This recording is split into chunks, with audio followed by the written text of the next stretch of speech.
Hi നമസ്കാരം ഏവർക്കും PSC ക്ലൈംബറിൻ്റെ പുതിയൊരു ക്ലാസ്സിലേക്ക് സ്വാഗതം. അപ്പോൾ നമ്മുടെ സയൻസിൻ്റെ SCERT കോഴ്സിലെ മൂന്നാമത്തെ ദിവസമാണ് ഇന്ന് നമ്മൾ പഠിക്കാൻ പോകുന്ന ചാപ്റ്റർ മനുഷ്യ ശരീരവുമായിട്ട് ബന്ധപ്പെട്ട ഒരു പാഠം തന്നെയാണ്. 7ാം ക്ലാസ്സിൽ വരുന്ന 4ാമത്തെ പാഠമാണ്. അന്നപഥത്തിലൂടെ എന്നുള്ളതാണ് പാഠത്തിൻ്റെ പേര് വരുന്നത്. അപ്പോൾ നമ്മൾ 5ാം ക്ലാസ്സിലെയും അതേപോലെ തന്നെ 6ാം ക്ലാസ്സിലെയും മനുഷ്യ ശരീരവുമായിട്ട് ബന്ധപ്പെട്ട SCERT പാഠഭാഗങ്ങൾ കംപ്ലീറ്റ് ചെയ്തിട്ടുണ്ട്. നമ്മുടെ ചാനൽ വീഡിയോസ് നോക്കിക്കഴിഞ്ഞാൽ നിങ്ങൾക്ക് കാണാം. അതെല്ലാം മനുഷ്യ ശരീരവുമായിട്ട് റിലേറ്റ് ചെയ്തിട്ടുള്ള ചാപ്റ്റേഴ്സ് ആണ്. ഏകദേശം 21 ചാപ്റ്ററുകളാണ് നമുക്ക് പഠിക്കാനുള്ളത് കേട്ടോ. ഓക്കെ, അപ്പം ഇതും വളരെ പ്രധാനപ്പെട്ട ഒരു ചാപ്റ്ററാണ്. ഒരുപാട് ക്വസ്റ്റ്യൻസും ഇതിൽ നിന്ന് ചോദിക്കാറുണ്ട്. അപ്പോൾ പറഞ്ഞു പോകുന്ന സമയത്ത് നമുക്ക് പറയാം ഏതൊക്കെയാണ് ക്വസ്റ്റ്യൻസ് എന്നുള്ളത്. അപ്പോൾ ഇവിടെ ആദ്യം പാത്തുമ്മയുടെ ആട് വൈക്കം മുഹമ്മദ് ബഷീർ എന്ന് പറഞ്ഞ് കൊടുത്തിട്ടുണ്ട്. അതായത് വൈക്കം മുഹമ്മദ് ബഷീറിൻ്റെ പാത്തുമ്മയുടെ ആടിൽ നിന്നുള്ള കുറച്ച് ലൈൻസ് ഇവിടെ കൊടുത്തിട്ടുണ്ട്. അതായത് ഈ ആട് കഴിക്കുന്നത് പഴത്തൊലിയാണ്. അപ്പം ഇങ്ങനെ പഴത്തൊലി പൂച്ചയ്ക്കും കോഴികൾക്കും ഒന്നും കൊടുക്കാതെ ആടിന് കൊടുക്കാൻ കാരണം എന്താ? അതായത് ആഹാര രീതികളൊന്ന് പറയാൻ വേണ്ടിയിട്ട് പറഞ്ഞു. അപ്പോൾ അവിടെ ജസ്റ്റ് ഒന്നും ഓർത്തിരിക്കാനില്ല, നമുക്കൊക്കെ അറിയാവുന്ന കാര്യമാണ് പാത്തുമ്മയുടെ ആട് വൈക്കം മുഹമ്മദ് ബഷീറിൻ്റെ ആണെന്നുള്ളത്. അപ്പോൾ ഞാൻ ജസ്റ്റ് ഒന്ന് അത് പറഞ്ഞു കേട്ടോ. ഇനി നമുക്ക് ശരിക്കും പഠിക്കാൻ തുടങ്ങേണ്ടത് ഈ ഒരു ഭാഗം മുതലാണ്. പോഷണം അഥവാ ന്യൂട്രീഷൻ എന്താണ്? നമുക്കറിയാം എല്ലാ ജീവികളുടെ വളർച്ചയ്ക്കും ആഹാരം എന്ന് പറയുന്നത് എന്താണ്? അത്യന്താപേക്ഷിതമായിട്ടുള്ള ഒരു കാര്യമാണ് അല്ലേ? അപ്പോൾ അതിനെ പറ്റിയാണ് നമ്മൾ പഠിക്കാൻ പോകുന്നത്. എല്ലാ ജീവികൾക്കും ആഹാരം ആവശ്യമാണ്. ആഹാരം സമ്പാദിക്കുന്ന രീതിയും ഓരോ ജീവിയിലും വ്യത്യസ്തമാണ്. ജീവികൾ ആഹാരം സ്വീകരിക്കുകയും പ്രയോജനപ്പെടുത്തുകയും ചെയ്യുന്നതിനെയാണ് പോഷണം എന്ന് പറയുന്നത്. അപ്പൊ പോഷണം അല്ലെങ്കിൽ ന്യൂട്രീഷൻ എന്ന് പറഞ്ഞാൽ എന്താണ്?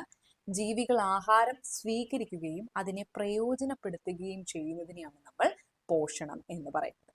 ഇനി നമുക്കിവിടെ ഫോട്ടോസിന്തസിസിനെ പറ്റി കുറച്ച് കാര്യങ്ങൾ ഒന്ന് പറഞ്ഞു പോകാനുണ്ട്. നിങ്ങൾ ചെറിയ ക്ലാസ്സിൽ തൊട്ട് പഠിക്കുന്നതാണ് എന്താണ് ഫോട്ടോസിന്തസിസ് അഥവാ പ്രകാശ സംശ്ലേഷണം. സസ്യങ്ങൾ അവർക്ക് വേണ്ടിയിട്ടുള്ള ആഹാരം പ്രിപ്പയർ ചെയ്യുന്ന പ്രോസസ്സാണ് പ്രകാശ സംശ്ലേഷണം എന്ന് പറയുന്നത്. അപ്പോൾ അതുമായിട്ട് ബന്ധപ്പെട്ട് കുറച്ച് ക്വസ്റ്റ്യൻസ് ഇങ്ങനെ ഇവിടെ കൊടുത്തിട്ടുണ്ട്. കാര്യം ഓൾറെഡി നമ്മളിത് 5ാം ക്ലാസ്സിലൊക്കെ പഠിക്കുന്ന ഒരു ഭാഗമാണ്. പ്രകാശ സംശ്ലേഷണം നടക്കുന്നതിന് എന്തെല്ലാം ഘടകങ്ങൾ ആവശ്യമുണ്ട്? എന്തൊക്കെ ഘടകങ്ങൾ ആവശ്യമാണ്? കാർബൺ ഡൈ ഓക്സൈഡ് അല്ലെ, CO2 കാർബൺ ഡൈ ഓക്സൈഡ് ആവശ്യമാണ്. വാട്ടർ അഥവാ ജലം ആവശ്യമാണ്. സൂര്യപ്രകാശം അഥവാ സൺലൈറ്റ് ആവശ്യമാണ്. ഹരിതകം അല്ലെങ്കിൽ ക്ലോറോഫിൽ എന്ന് പറയും. അതേപോലെ തന്നെ ലവണങ്ങൾ. ഇതെല്ലാം എന്തിനാവശ്യമാണ്? ഫോട്ടോസിന്തസിസ് എന്ന പ്രോസസ്സ് നടക്കുന്നതിന് ആവശ്യമാണ്. ഇനി അടുത്ത ക്വസ്റ്റ്യൻ ഇതാണ്. പ്രകാശ സംശ്ലേഷണം നടക്കുമ്പോൾ സസ്യങ്ങൾ സ്വീകരിക്കുന്ന വാതകം ഏതാണ്? പ്രീവിയസ് ഇയർ ക്വസ്റ്റ്യൻ ആണ് കേട്ടോ. 2021 സിമ്പിൾ ആയിട്ട് ഒരു 10th പ്രിലിംസിന് ചോദിച്ചിട്ടുണ്ട്. പ്രകാശ സംശ്ലേഷണം നടക്കുമ്പോൾ സസ്യങ്ങൾ സ്വീകരിക്കുന്ന വാതകം ഏതാണ്? CO2 ആണ്, കാർബൺ ഡൈ ഓക്സൈഡ് ആണ്. ഇനി പ്രകാശ സംശ്ലേഷണ സമയത്ത് സസ്യങ്ങൾ പുറത്തേക്ക് വിടുന്ന വാതകം ഏതാണ്? ഓക്സിജൻ ആണ്. സോ സ്വീകരിക്കുന്നത് കാർബൺ ഡൈ ഓക്സൈഡും പുറത്ത് വിടുന്നത് ഓക്സിജനുമാണ്. ഇനി അടുത്തായിട്ട് നമുക്ക് ഇവിടെ പഠിക്കാനുള്ളത് എന്താണ് സ്വപോഷികൾ, എന്താണ് പരപോഷികൾ? വളരെ ഇമ്പോർട്ടൻ്റ് ആണേ. അതായത് സ്വപോഷികൾ എന്ന് പറഞ്ഞാൽ പേരിൽ തന്നെയുണ്ട്. അതായത് സ്വയം ആഹാരം നിർമ്മിക്കുന്നവയാണ് നമ്മൾ സ്വപോഷികൾ എന്ന് വിളിക്കുന്നത്. ഇപ്പൊ സസ്യങ്ങൾ അല്ലെ, ഹരിത സസ്യങ്ങളൊക്കെ എന്താ ചെയ്യുന്നത്? ആഹാരത്തിന് വേണ്ടിയിട്ട് അവർ മറ്റൊരാളെ ഡിപ്പെൻഡ് ചെയ്യാറുണ്ടോ, ആശ്രയിക്കാറുണ്ടോ? ഇല്ല അല്ലെ, അവർ സ്വയം ആഹാരം പ്രിപ്പയർ ചെയ്യുകയാണ് ചെയ്യുന്നത്. അപ്പൊ അതാണ് പറയുന്നത്, ഹരിത സസ്യങ്ങൾ ആഹാരത്തിന് മറ്റു ജീവികളെ ആശ്രയിക്കുന്നില്ല. ഇവ സ്വയം ആഹാരം നിർമ്മിക്കുന്നവയാണ്. അതിനാൽ ഇവയെ സ്വപോഷികൾ എന്നാണ് വിളിക്കുന്നത്. ഇനി എന്നാൽ സ്വയം ആഹാരം നിർമ്മിക്കാൻ കഴിയാത്ത ജീവികളുണ്ട് അല്ലെ, മറ്റൊരാളെ ഡിപ്പെൻഡ് ചെയ്ത് ആഹാരം നിർമ്മിക്കേണ്ടവരുണ്ട്. അത്തരത്തിലുള്ള ജീവികളെയാണെങ്കിൽ ആഹാരത്തിന് വേണ്ടി മറ്റു ജീവികളെ ആശ്രയിക്കുന്നവരെയാണ് നമ്മൾ പരപോഷികൾ അഥവാ ഹെറ്ററോട്രോപ്സ് എന്ന് വിളിക്കുന്നത്. സ്വപോഷികൾ എന്ന് പറഞ്ഞാൽ സ്വയം ആഹാരം നിർമ്മിക്കുന്നവയാണ്. പരപോഷികൾ എന്ന് പറഞ്ഞാൽ എന്താണ്? ആഹാരത്തിന് വേണ്ടി മറ്റുള്ളവരെ ആശ്രയിക്കുന്നവരാണ്. ഓക്കെ, ഇനി ആഹാരത്തിന് വേണ്ടി എന്ന് പറഞ്ഞിട്ട് ഒരു ഹെഡിങ്ങിൽ കുറച്ച് കാര്യങ്ങൾ പഠിക്കാനുണ്ട്. പരാഗ സസ്യങ്ങൾ, ശപോപ ജീവികൾ. ഇത് ശരിക്കും പറഞ്ഞാൽ 5ാം ക്ലാസ്സിലെ ഒരു ചാപ്റ്ററിൽ ഇതിനെപ്പറ്റി ഡീറ്റെയിൽ ആയിട്ട് പറയുന്നുണ്ട്. പക്ഷെ നമ്മുടെ ഈ ഒരു മനുഷ്യ ശരീരവുമായിട്ട് റിലേറ്റ് ചെയ്ത് ആ ചാപ്റ്റർ പഠിക്കേണ്ട ആവശ്യമില്ല. നമുക്ക് പരിസ്ഥിതി പ്രശ്നങ്ങൾ എന്ന് പറഞ്ഞിട്ട് നമ്മുടെ സിലബസിൽ ഒരു ടോപ്പിക് ഉണ്ടല്ലോ. അപ്പം പരിസ്ഥിതിയുമായിട്ട് ബന്ധപ്പെട്ട SCERT പാഠഭാഗങ്ങൾ പറയുന്ന സമയത്ത് ആ പാഠം നമ്മൾ പഠിക്കുന്നുണ്ട്. അപ്പം അതുകൊണ്ട് തന്നെ എന്താണ് പരാഗ സസ്യങ്ങൾ, എന്താണ് ശവോപജീവികൾ എന്ന് അറിയില്ലാത്തവർക്ക് വേണ്ടിയിട്ട് ഞാനിവിടെ ഒന്ന് ആഡ് ചെയ്തിട്ടുണ്ട്. അതായത് അതായത് പരാത സസ്യങ്ങൾ എന്ന് പറഞ്ഞാൽ ഇത്രയേ ഉള്ളൂ, മറ്റ് സസ്യങ്ങളിൽ വളരുകയും ആഹാരവും ജലവും ഒക്കെ അവയിൽ നിന്ന് വലിച്ചെടുക്കുന്ന അത്തരത്തിലുള്ള സസ്യങ്ങളെയാണ് നമ്മൾ പരാത സസ്യങ്ങൾ എന്ന് വിളിക്കുന്നത്. അപ്പൊ അതിൻ്റെ അകത്ത് ടോട്ടൽ പാരസൈറ്റ് അല്ലെങ്കിൽ എന്താണ് പൂർണ്ണ പരാതങ്ങൾ, സെമി പാരസൈറ്റ് എന്നൊക്കെ പറഞ്ഞിട്ടൊരു ക്ലാസിഫിക്കേഷൻ ഒക്കെ ഉണ്ട്. അപ്പൊ അത് നമുക്ക് അവിടെ ഡീറ്റെയിൽ ആയിട്ട് പഠിക്കാം. അപ്പൊ ഇത് നിങ്ങൾ ഓർത്ത് വെച്ചേക്കുക. പരാത സസ്യങ്ങൾ എന്ന് പറഞ്ഞാൽ എന്താണ്? മറ്റ് സസ്യങ്ങളിൽ വളരുകയും അതേപോലെ ആഹാരത്തിനും ജലത്തിനും ഒക്കെ വേണ്ടി അവയെ ആശ്രയിക്കുകയും ചെയ്യുന്ന അത്തരത്തിലുള്ള സസ്യങ്ങളെയാണ് പരാത സസ്യങ്ങൾ എന്ന് വിളിക്കുന്നത്. അതായത് അത്തരത്തിലുള്ള ഏത് മരത്തിലാണോ അല്ലെങ്കിൽ ഏത് പ്ലാന്റിലാണോ ഈ പരാത സസ്യങ്ങൾ പിടിച്ചു കയറുന്നത് അവയിൽ നിന്ന് തന്നെയായിരിക്കും ഇവർ ജലവും ഒക്കെ വലിച്ചെടുക്കുന്നത്. ഓക്കെ, ഇനി അടുത്തതാണ് ശവോപജീവികൾ. ശവോപജീവികൾ എന്ന് പറഞ്ഞാൽ എന്താണ്? ജീവികളുടെ ജീർണ അവശിഷ്ടങ്ങളിൽ നിന്ന് ഭക്ഷണം സ്വീകരിച്ച് വളരുന്നവയാണ് ശവോപജീവികൾ. അപ്പൊ അതിനുള്ള കുറച്ച് എക്സാമ്പിൾസും കൂടെ ഇവിടെ പറയുന്നുണ്ട്. ഇതുണ്ടോ, ചന്ദനത്തിനെ പറ്റി പറയുന്നത് നോക്കിക്കേ. വളർച്ചയുടെ ആരംഭഘട്ടത്തിൽ മറ്റു ചെടികളിലെ വേരിൽ നിന്ന് ജലവും ലവണവും കണ്ടെത്തുന്നു. അപ്പൊ ചന്ദനം എന്താണ്? വളർന്നു വരുന്ന ആ ഒരു ആരംഭഘട്ടത്തില് മറ്റു ചെടികളെ ആശ്രയിച്ചാണ് നിൽക്കുന്നത് അല്ലെ. മറ്റു ചെടികളുടെ വേരിൽ നിന്നാണ് ജലവും ലവണവും കണ്ടെത്തുന്നത്. അതുകൊണ്ട് തന്നെ ചന്ദനം ഒരു അർദ്ധപരാതം അല്ലെങ്കിൽ പാർഷ്യൽ പാരസൈറ്റിന് ഉദാഹരണമാണ്. കാരണം കംപ്ലീറ്റ്ലി ഡിപ്പെൻഡ് ചെയ്യുന്നില്ല അല്ലെ. നമ്മൾ പറഞ്ഞു വളർച്ചയുടെ ആരംഭഘട്ടത്തിലാണ് മറ്റു ചെടികളെ ആശ്രയിക്കുന്നത്. സോ അർദ്ധപരാതം എന്നുള്ള ആ ഒരു പോർഷനിൽ നമുക്ക് എന്ത് ചെയ്യാം? ചന്ദനം ആഡ് ചെയ്യാം അല്ലെ. സോ ചന്ദനം എന്താണ്? ഒരു അർദ്ധപരാതമാണെന്ന് ഓർക്കുക. ഇനി അടുത്തത് മോണോട്രോപ്പ. ജീർണിച്ച ജൈവ അവശിഷ്ടങ്ങളിൽ നിന്ന് ആഹാരം കണ്ടെത്തുന്നു. ഇപ്പൊ നമ്മൾ ഓൾറെഡി പറഞ്ഞു, ജീവികളുടെ ജീർണ അവശിഷ്ടങ്ങളിൽ നിന്ന് ഭക്ഷണം സ്വീകരിച്ചു വളരുന്ന ജീവിയെ നമ്മൾ ശവോപജീവികൾ എന്നാണ് വിളിക്കുന്നത്. സോ മോണോട്രോപ്പ എന്തിന്റെ എക്സാമ്പിൾ ആണ്? ശവോപജീവിക്ക് ഒരു എക്സാമ്പിൾ ആണ്. സോ ശവോപജീവിയുടെ ഉദാഹരണമാണ് മോണോട്രോപ്പ. അർദ്ധപരാതത്തിന്റെ ഒരെണ്ണം നമ്മൾ പറഞ്ഞു, ചന്ദനം. ഇനി അടുത്തത് ഇത്തിൽ ചെടി നോക്കിക്കേ. ഇത്തിൽ ചെടി നമ്മൾ കണ്ടിട്ടുണ്ട് അല്ലെ. അതായത് ജലത്തിനും ലവണത്തിനും വേണ്ടി അത് സ്ഥിതി ചെയ്യുന്ന സസ്യത്തെ ആശ്രയിക്കുന്നുണ്ട്. അപ്പോൾ ജലത്തിനും ലവണത്തിനും വേണ്ടി മാത്രമാണ് കേട്ടോ. ആഹാരം ഇവർ അല്ലാണ്ട് സ്വയം പ്രിപ്പയർ ചെയ്യുന്നുണ്ട്. അത് നമ്മൾ പിന്നീട് ഉള്ള ചാപ്റ്റേഴ്സിൽ അത് പഠിക്കാം. അപ്പൊ അതുകൊണ്ട് തന്നെ ഇത്തിൽ കണ്ണി അല്ലെങ്കിൽ ഇത്തിൽ ചെടി എന്ന് പറയുന്ന എന്തിന് ഉദാഹരണമാണ്? ഒരു അർദ്ധപരാതത്തിന് ഉദാഹരണമാണ്.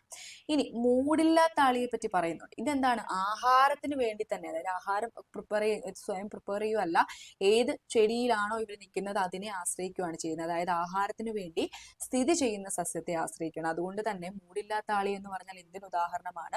ഒരു പൂർണ്ണ പരാതത്തിന് ഉദാഹരണമാണ്. അപ്പൊ ഇവിടെ പഠിച്ചു വെക്കേണ്ട കാര്യങ്ങൾ, ഒന്ന് എന്താണ് പരാത സസ്യങ്ങൾ? നമ്മൾ പറഞ്ഞു മറ്റ് സസ്യങ്ങളിൽ വളരുകയും ആഹാരവും ജലവും അവയിൽ നിന്ന് വലിച്ചെടുക്കുന്ന സസ്യങ്ങളാണ്. അതിൽ തന്നെ നമ്മൾ പൂർണ്ണ പരാതത്തിനുള്ള ഉദാഹരണം പഠിച്ചു, മൂടില്ലാത്താളി. അർദ്ധപരാതമാണെങ്കിൽ ഇത്തിൽ ചെടിയും ചന്ദനവുമാണ്. ഇനി ശവോപജീവികൾ എന്ന് പറഞ്ഞാൽ ജീവികളുടെ ജീർണാവശിഷ്ടങ്ങളിൽ നിന്ന് ഭക്ഷണം സ്വീകരിച്ച് വളരുന്നവയാണ്. അതിനൊരു ഉദാഹരണമാണ് മോണോട്രോപ്പ. ഓക്കെ അല്ലേ? ഇനി അടുത്ത നമ്മൾ ഇവിടെ ഒന്ന് മനസ്സിലാക്കി വെച്ചേക്കുക. പെയിൻ, ചെള്ള് എന്നിവ ബാഹ്യപരാതങ്ങളാണ്. എന്നാൽ വിര ആന്തരപരാതമാണ്. അപ്പൊ ഇമ്പോർട്ടന്റ് ആണ്. പെയിൻ, ചെള്ള് ഇതൊക്കെ എന്താണ്? ബാഹ്യപരാതങ്ങളാണ്. വിര ഒരു ആന്തരപരാതത്തിന് ഉദാഹരണമാണ്. ഇനി ഇവിടെ ഒരു പോസ്റ്റ് കൊടുത്തിട്ടുണ്ട്. അതിലുള്ള ഒരു കാര്യം ഒന്ന് നോട്ട് ചെയ്ത് വെച്ചേക്കുക. 6 മാസത്തിൽ ഒരിക്കൽ വിരശല്യത്തിനെതിരായ മരുന്ന് കഴിക്കുക. അപ്പൊ എത്ര മാസത്തിനാണ്? 6 മാസത്തിൽ ഒരിക്കൽ കഴിക്കണം എന്നുള്ളതൊന്ന് ഓർത്ത് വെച്ചേക്കുക. വല്ല സ്റ്റേറ്റ്മെന്റിലൊക്കെ ചോദിച്ചാൽ ഒരു കൺഫ്യൂഷൻ വേണ്ട. അടുത്ത നമ്മൾ നോക്കാൻ പോകുന്നത് ഇരപിടിയൻ സസ്യങ്ങളെ പറ്റിയാണ്. ഇൻസെക്ടിവോറസ് പ്ലാന്റ്സ് എന്ന് പറയും. എന്താണ് ഇരപിടിയൻ സസ്യങ്ങൾ? പേരിൽ തന്നെ ഉണ്ട്. പ്രാണികളെയാണ് ഇവർ പിടിക്കുന്നത് അല്ലെ. ഇങ്ങനെ പ്രാണികളെ പിടിക്കാൻ, ഭക്ഷിക്കാൻ വേണ്ടി പ്രാണികളെ പിടിക്കുന്നത് കൊണ്ടാണ് ഇവരെ ഇരപിടിയൻ സസ്യങ്ങൾ എന്ന് നമ്മൾ വിളിക്കുന്നത്.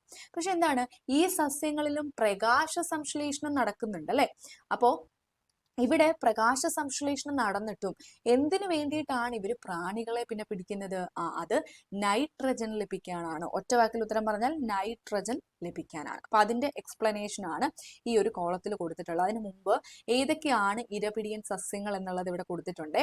ഒന്ന് വീനസ് ഫ്ലൈട്രാപ്പ്, അതേപോലെ സൺഡ്യൂ ചെടി, പിന്നെ പിച്ചർ ചെടി. ഇതെല്ലാം എന്തിന് ഉദാഹരണമാണ്? ഇരപിടിയൻ സസ്യങ്ങൾക്ക് ഉദാഹരണമാണ്. അപ്പൊ ഏതൊക്കെയാണ്? വീനസ് ഫ്ലൈട്രാപ്പ് ഉണ്ട്, സൺഡ്യൂ ചെടിയുണ്ട്, പിച്ചർ ചെടിയുണ്ട്. ഇതെല്ലാം ഇരപിടിയൻ സസ്യങ്ങളാണ്. ഇനി നമ്മൾ പറഞ്ഞു ഇരപിടിയൻ സസ്യങ്ങൾ എന്തിനു വേണ്ടിയിട്ടാണ്? നൈട്രജൻ ലഭിക്കാൻ വേണ്ടിയിട്ടാണ് ഈ ഇരകളെ പ്രാണികളെ പിടിക്കുന്നത് അല്ലെ. അപ്പൊ അതിന്റെ ആ ഒരു ഡീറ്റെയിൽസ് ഈ കോളത്തിൽ കൊടുത്തിട്ടുണ്ട്. Carbon, hydrogen, phosphorus, nitrogen, sulphur, calcium, ഇരുമ്പ് തുടങ്ങിയവ സസ്യങ്ങൾക്ക് കൂടിയ അളവിൽ ആവശ്യമായ മൂലകങ്ങളാണ്. വളരെ ഇമ്പോർട്ടന്റ് ആണ്. താഴെ തന്നിട്ടുള്ളതിൽ സസ്യങ്ങൾക്ക് ആവശ്യമായിട്ടുള്ള മൂലകങ്ങൾ ഏത്, അല്ലെങ്കിൽ സസ്യങ്ങൾക്ക് കൂടിയ അളവിൽ ആവശ്യമായിട്ടുള്ള മൂലകങ്ങൾ ഏത് എന്ന് ചോദിക്കാം. ഏതൊക്കെയാണ്? Carbon, hydrogen, phosphorus, nitrogen, sulphur, calcium, ഇരുമ്പ്. Carbon, hydrogen, phosphorus, nitrogen, sulphur, calcium, ഇരുമ്പ്. വളരെ ഇമ്പോർട്ടന്റ് ആണ്, പഠിച്ചു വെച്ചേക്കുക. ഇതെന്താണ്? സസ്യങ്ങൾക്ക് കൂടിയ അളവിൽ ആവശ്യമായിട്ടുള്ള മൂലകങ്ങളാണ്. ഇനി മണ്ണിലെ ബാക്ടീരിയകൾ, അതായത് അസറ്റോബാക്ടർ, നൈട്രോബാക്ടർ അന്തരീക്ഷ നൈട്രജനെ നൈട്രേറ്റ് ആക്കി മാറ്റുമെന്ന് അറിയാമല്ലോ. അപ്പോൾ ഒരു ക്വസ്റ്റ്യൻ അവിടെയുണ്ട്, അന്തരീക്ഷ നൈട്രജനെ നൈട്രേറ്റ് ആക്കി മാറ്റുന്ന ബാക്ടീരിയ ഏത്? പരീക്ഷയ്ക്ക് ചോദിച്ചിട്ടുണ്ട്. ഓപ്ഷൻ ഉണ്ടായിരുന്നത് അസറ്റോബാക്ടർ ആയിരുന്നു. സോ പ്രീവിയസ് ഇയർ ക്വസ്റ്റ്യൻ അവിടെ നിന്ന് വന്നിട്ടുണ്ട്. അല്ലെങ്കിൽ തിരിച്ചും ഓർത്ത് വെച്ചേക്കുക, അസറ്റോബാക്ടർ അന്തരീക്ഷ നൈട്രജനെ എന്താക്കി മാറ്റുന്നു?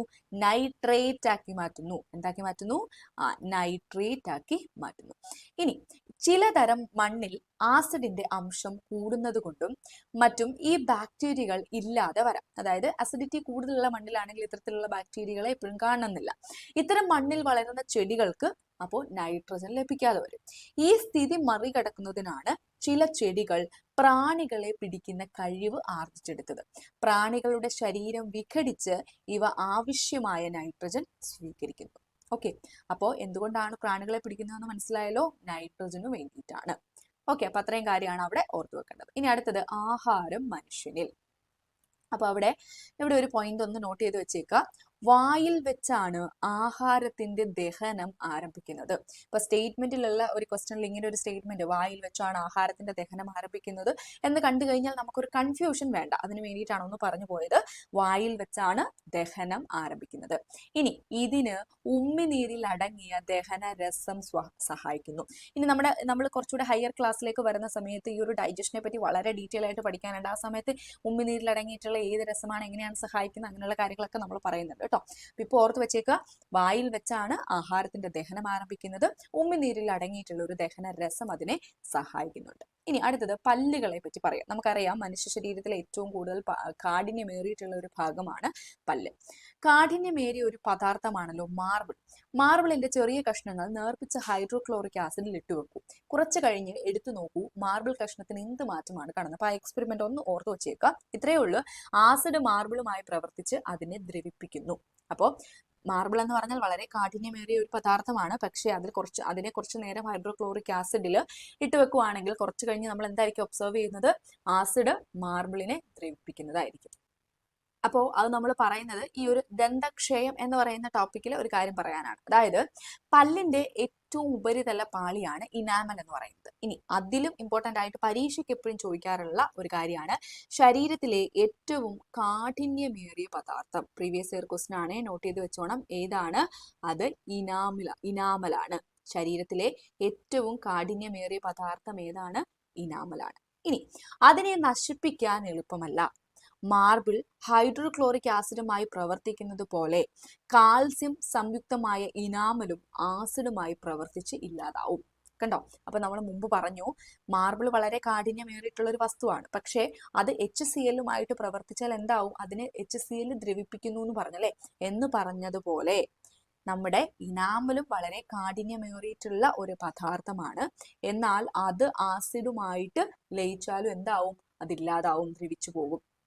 അപ്പൊ അവിടെ ഒരു കാര്യം കൂടെ ഓർക്കുക, ഈ ഇനാമൽ എന്ന് പറയുന്നത് എന്താണ്? ഒരു കാൽഷ്യം സംയുക്തമാണ്. ഓക്കെ, അപ്പൊ എങ്ങനെയാണ് പല്ലിൽ ആസിഡ് കലരുന്നത്? കണ്ടോ, ക്വസ്റ്റ്യൻ കണ്ടോ? നമുക്ക് നോക്കാം. പല്ലുകൾക്കിടയിൽ ആഹാര അവശിഷ്ടങ്ങൾ പറ്റിപ്പിടിച്ചിരിക്കുമ്പോൾ ബാക്ടീരിയകൾ അതിൽ നിന്ന് പോഷണം നടത്തുന്നു. ഇതിന്റെ ഫലമായി ലാക്റ്റിക് ആസിഡ് ഉൽപ്പാദിപ്പിക്കപ്പെടും. ഈ ആസിഡ് ഇനാമലിന്റെ നാശത്തിന് കാരണമാവുന്നു. മധുരമുള്ള ആഹാര വസ്തുക്കൾ ബാക്ടീരിയകളുടെ പ്രവർത്തനം ത്വരിതപ്പെടുത്തുന്നു. കണ്ടോ? അതുകൊണ്ടാണ് നമ്മൾ പറയുന്നത് എപ്പോഴും ആഹാരം കഴിച്ചാലും എന്താണ്? വായ വൃത്തിയാക്കണം എന്നുള്ളത്. ഓക്കെ, അപ്പൊ എങ്ങനെയാണ് ആസിഡ് വരുന്നത് എന്നുള്ളത് മനസ്സിലായല്ലോ അല്ലെ? നമ്മൾ ആഹാരം കഴിച്ചിട്ട് എന്താണ് വാ കഴുകാതെയൊക്കെ ഇരിക്കുവാണെങ്കിൽ എന്താണ്? പല്ലുകൾക്കിടയിൽ ഈ ആഹാര അവശിഷ്ടങ്ങൾ പറ്റിപ്പിടിച്ചിരിക്കും. ഇതിൽ ചില ബാക്ടീരിയകൾ പോഷണം നടത്തുന്നു. ഇതിന്റെ ഫലമായിട്ട് എന്താണ്? ലാക്റ്റിക് ആസിഡ് ഉൽപ്പാദിപ്പിക്കപ്പെടും. നമ്മൾ പലപ്പോഴും ക്വസ്റ്റ്യൻസിലൊക്കെ കണ്ടിട്ടുണ്ട്, ഈ പല്ലിന് കേടുണ്ടാക്കുന്ന ഒരു ആസിഡ് ഏത് എന്നുള്ള രീതിയിൽ അത് ലാക്റ്റിക് ആസിഡ് ആണ്. അപ്പോൾ ഈ ഒരു ആസിഡാണ് ഇനാമലിന്റെ നാശത്തിന് കാരണമാവുന്നത്. ഇനി നമുക്ക് നോക്കാനുള്ളത് പാൽ പല്ലുകൾ എന്താണ്. നമുക്കറിയാവുന്ന കാര്യം തന്നെ അല്ലെ, കുട്ടികളിലൊക്കെ കാണപ്പെടുന്നതാണ്. അപ്പൊ അതിനെപ്പറ്റി ഇവിടെ പറയുന്ന പോയിന്റ് ഇതാണ്. ഏകദേശം 6 മാസം പ്രായമാവുന്നത് മുതലാണ് പാൽ പല്ല് മുളയ്ക്കുന്നത്. അതായത് ജസ്റ്റ് പല്ല് മുളയ്ക്കാൻ തുടങ്ങുന്ന 6 മാസം പ്രായമാവുമ്പോഴാണ്. അതുകൊണ്ടാണ് നമ്മൾ ഇവയെ പാൽ പല്ലുകൾ എന്ന് വിളിക്കുന്നത്.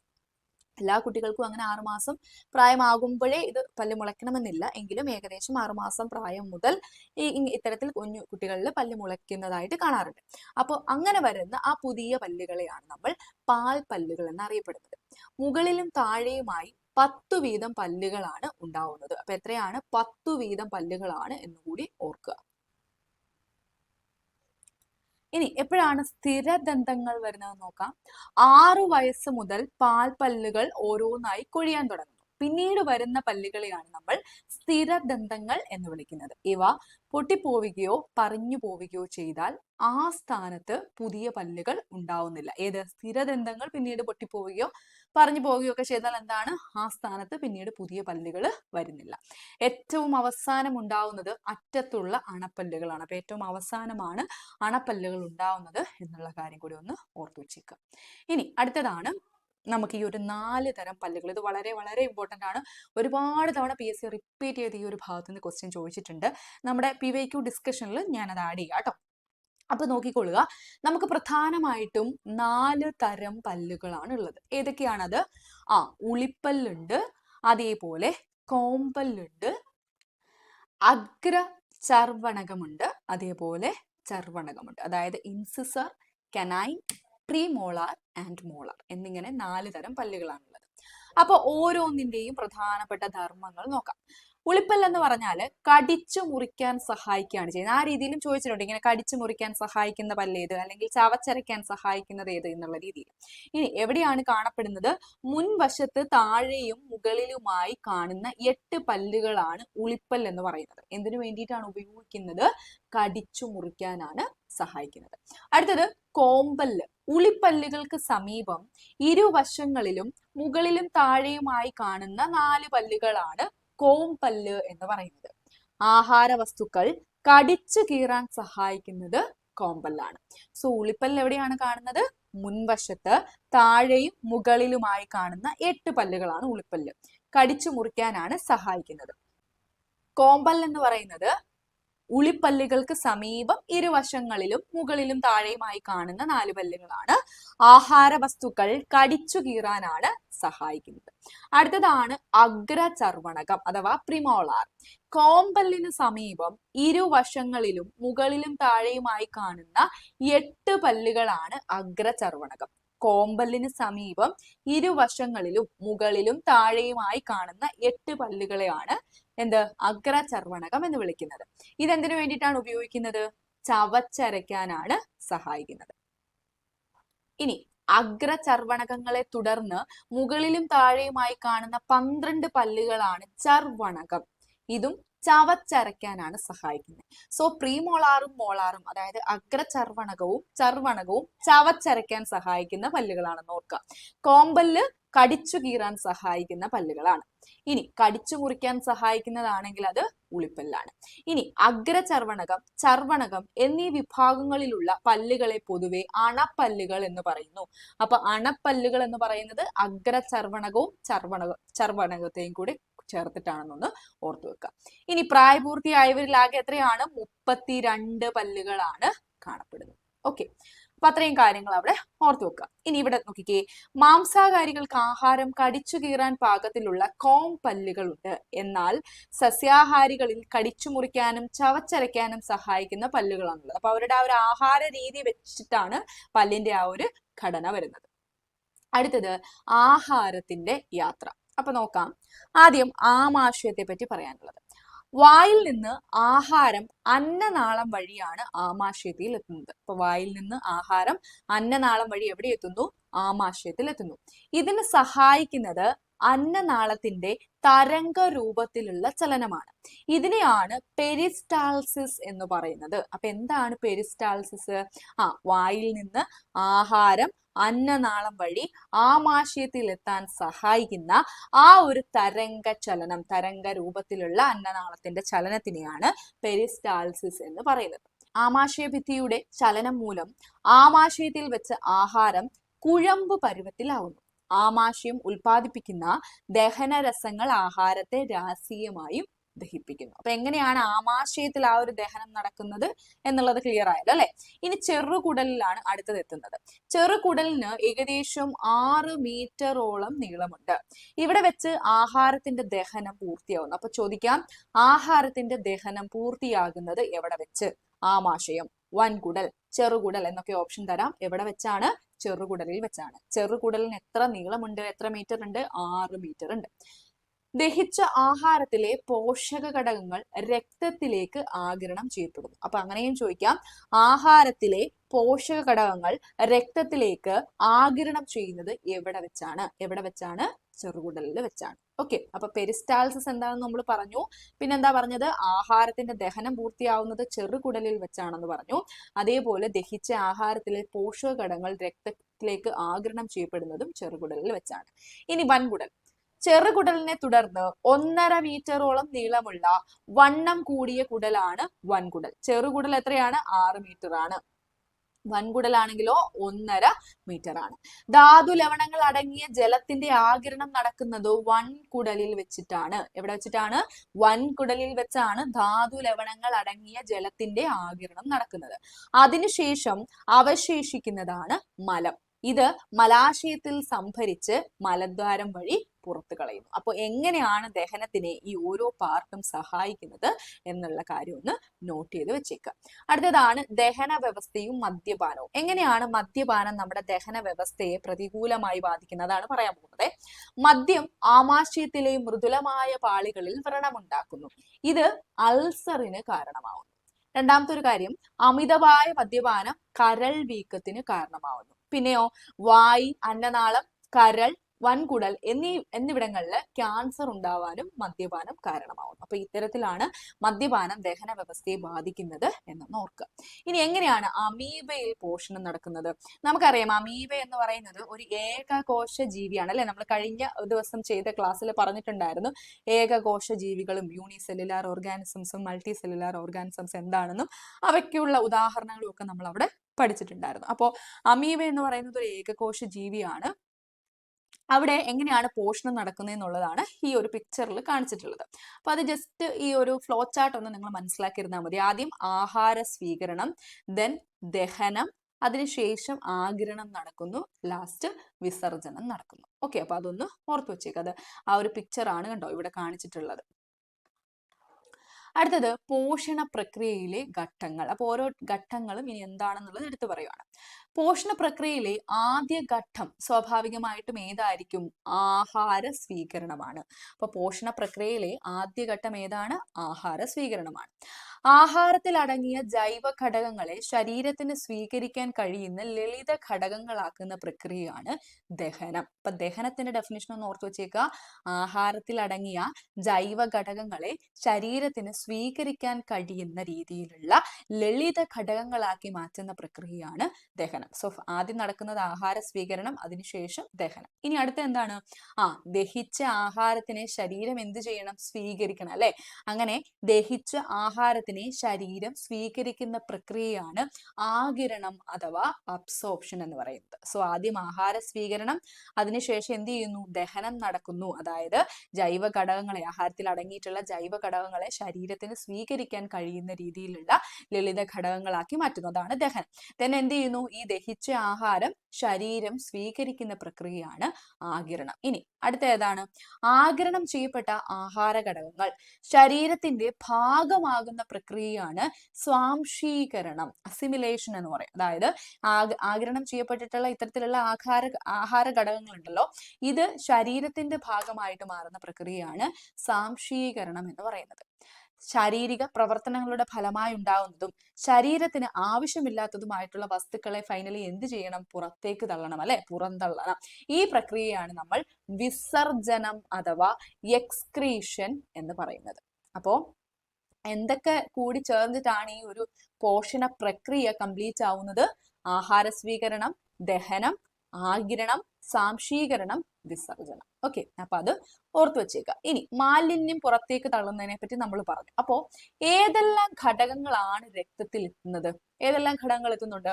ഓക്സിജൻ എത്തുന്നുണ്ട് അല്ലെ? എവിടെ നിന്നാണ്? ശ്വാസകോശത്തിൽ നിന്ന് ഓക്സിജൻ എത്തുന്നുണ്ട്. പിന്നെയോ കാർബൺ ഡൈ ഓക്സൈഡ് എത്തുന്നുണ്ട്. എവിടെ നിന്നാ? കോശങ്ങളിൽ നിന്ന് കാർബൺ ഡൈ ഓക്സൈഡ് എത്തുന്നുണ്ട്. കരളിൽ നിന്ന് യൂറിയ എത്തുന്നുണ്ട്. ചെറുകുടലിൽ നിന്ന് പോഷക ഘടകങ്ങൾ എത്തുന്നുണ്ട്. അപ്പോ രക്തത്തിൽ എത്തുന്ന ഘടകങ്ങളെ പറ്റി ഒന്ന് ഓർത്തു വെച്ചേക്കുക. ആ ഒരു ഡയഗ്രാം ഓർത്താൽ മതി. ശ്വാസകോശത്തിൽ നിന്ന് ഓക്സിജൻ, കോശങ്ങളിൽ നിന്ന് കാർബൺ ഡൈ ഓക്സൈഡ്, കരളിൽ നിന്ന് യൂറിയ, ചെറുകുടലിൽ നിന്ന് പോഷക ഘടകങ്ങൾ, ഇതെല്ലാം രക്തത്തിലെത്തുന്നു. ഇതിലെ ഏതൊക്കെ ഘടകങ്ങളാണ് നമുക്ക് ശരീരത്തിന് ആവശ്യമുള്ളത്? ഓക്സിജനും അതേപോലെ പോഷകങ്ങളെയാണ് നമുക്ക് ശരീരത്തിന് ആവശ്യമായിട്ട് വരുന്നത്. ഇനി ആവശ്യമില്ലാത്ത ഘടകങ്ങൾ അപ്പൊ ഏതൊക്കെയാണ്? യൂറിയ, കാർബൺ ഡൈ ഓക്സൈഡ് ഒന്നും ആവശ്യമില്ല. അപ്പൊ അതിനെ എങ്ങനെയാണ് പുറന്തള്ളുന്നത്? കാർബൺ ഡൈ ഓക്സൈഡിനെ പുറന്തള്ളുന്നത് ശ്വസനത്തിലൂടെയാണ്. കാർബൺ ഡൈ ഓക്സൈഡിനെ പുറന്തള്ളുന്നത് എന്താണ്? ശ്വസനത്തിലൂടെയാണ്. ശ്വസനത്തിൽ ശരിക്കും എന്താ നമ്മൾ ചെയ്യുന്നത്? ഓക്സിജനെ ഉള്ളിലേക്ക് എടുത്തിട്ട് കാർബൺ ഡൈ ഓക്സൈഡിനെ വെളിയിലേക്ക് വിടുവാണ്. ഇനി യൂറിയ, അതായത് രക്തത്തിൽ എത്തുന്ന യൂറിയ നമ്മൾ എന്ത് ചെയ്യുന്നു? യൂറിനിലൂടെയാണ് പുറന്തള്ളുന്നത്. ഓക്കെ, അപ്പൊ അത് പുറന്തള്ളുന്നത് എങ്ങനെയാണെന്ന് നോക്കാം എന്നുള്ളത് ഒരു ഡീറ്റെയിൽ ആയിട്ട് ഇവിടെ കൊടുത്തിട്ടുണ്ട്. അപ്പോ ഇവിടെ ഒന്ന് ഓർത്ത് വെച്ചേക്കുക. വൃക്കയിലേക്ക് വരുന്ന രക്തക്കുഴൽ രക്തവും കൂടിയ അളവിൽ യൂറിയ, ജലം, മറ്റ് ഘടകങ്ങൾ എന്നിവയും അതിൽ അടങ്ങിയിട്ടുണ്ട്. ഇനി വൃക്കയിൽ നിന്ന് പോകുന്ന രക്തക്കുഴലോ? രക്തവും കുറഞ്ഞ അളവിൽ ജലം, യൂറിയ, മറ്റ് ഘടകങ്ങൾ എന്നിവയും. ഓക്കെ, അപ്പോൾ വൃക്കയിലേക്ക് വരുമ്പോൾ ഉള്ളത് എന്തൊക്കെയാണെന്നും കൂടിയ അളവിൽ എന്തുണ്ടെന്നും വൃക്കയിൽ നിന്ന് പോകുമ്പോൾ എന്തുണ്ടെന്നും ഉള്ളതെന്ന് ഓർത്തു വെച്ചേക്കാം. അടുത്തത് വൃക്കയുടെ ധർമ്മം അപ്പൊ എന്താണ്?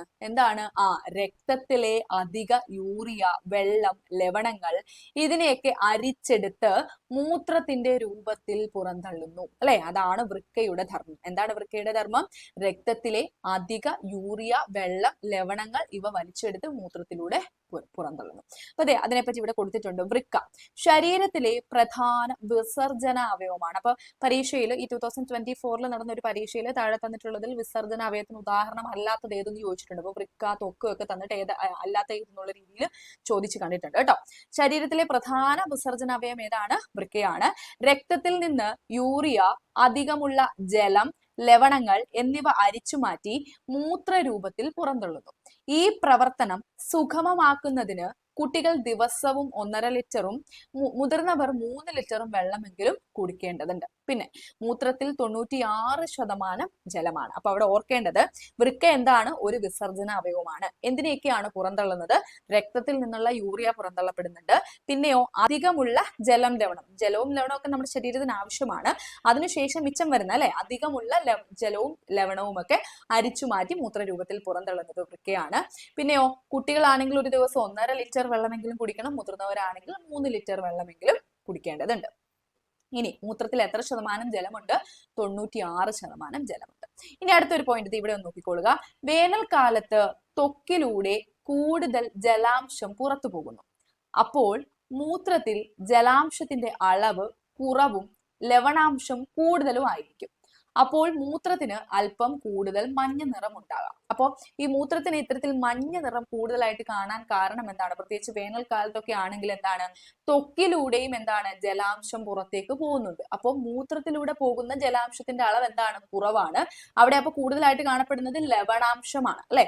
സോ അതുകൊണ്ടാണ് ഈ ഒരു മഞ്ഞ നിറം ഉണ്ടാവുന്നത് എന്നൊന്ന് ഓർത്തു വെച്ചേക്കും. എങ്ങനെയാണ് വൃക്കയിലൂടെ വിസർജനം നടക്കുന്നത് നമ്മൾ പറഞ്ഞു അല്ലെ? അടുത്ത് നമുക്ക് നോക്കാനുള്ളത് ത്വക്കിലൂടെ എങ്ങനെയാണ് വിസർജനം നടക്കുന്നത് നോക്കാം. വിസർജനം ത്വക്കിലൂടെയും. അപ്പൊ ഇവിടെ പിക്ചർ ഒക്കെ കാണിച്ചിട്ടുണ്ട്. വിയർപ്പ് ഗ്രന്ഥിയെ പറ്റിയൊക്കെ ഇവിടെ കാണിക്കുന്നുണ്ട്. ആ ഒരു പിക്ചറിൽ നോക്കാം. വിയർപ്പിലൂടെ ശരീരത്തിൽ നിന്ന് എന്തെല്ലാം പുറത്തു പോകുന്നു? അപ്പൊ അത് ഈ ബോക്സിലുള്ളത് നോക്കാവേ. എന്താണ് വിയർപ്പ് എന്നുള്ളത്? ത്വക്കിലെ വിയർപ്പ് ഗ്രന്ഥികളാണ് വിയർപ്പ് ഉണ്ടാക്കുന്നത്. ശരീരത്തിൽ അധികമുള്ള ജലവും ലവണങ്ങളും വിയർപ്പിലൂടെ പുറത്തു പോകുന്നു. നമ്മുടെ ശരീരത്തിന്റെ താപനില ക്രമീകരിച്ചു നിർത്താൻ വിയർക്കൽ സഹായിക്കുന്നു. അമിതമായി ജലവും ലവണങ്ങളും ശരീരത്തിൽ നിന്ന് നഷ്ടപ്പെടുന്ന അവസ്ഥയാണ് നിർജ്ജലീകരണം. ഓക്കെ, അപ്പൊ അമിതമായിട്ട് നഷ്ടപ്പെട്ടാലും പ്രശ്നമാണ്. എന്താണ്? നിർജ്ജലീകരണത്തിലേക്കൊക്കെ നയിക്കും. ഇനി ത്വക്കിലെ സൂക്ഷ്മ സുഷിരങ്ങളിലൂടെയാണ് വിയർപ്പും മാലിന്യങ്ങളും പുറത്തു വരുന്നത്. ഇവ ത്വക്കിൽ അടിഞ്ഞു കിടക്കും. അതുകൊണ്ട് ത്വക്ക് വൃത്തിയാക്കേണ്ടത്. അപ്പോ അവിടെ ഓർത്തു വെച്ചേക്കുക, ത്വക്കിലൂടെയും എന്താണ്? വിസർജനം നടക്കുന്നുണ്ട്. ഇനി അടുത്താണ് വിസർജനം സസ്യങ്ങളിൽ.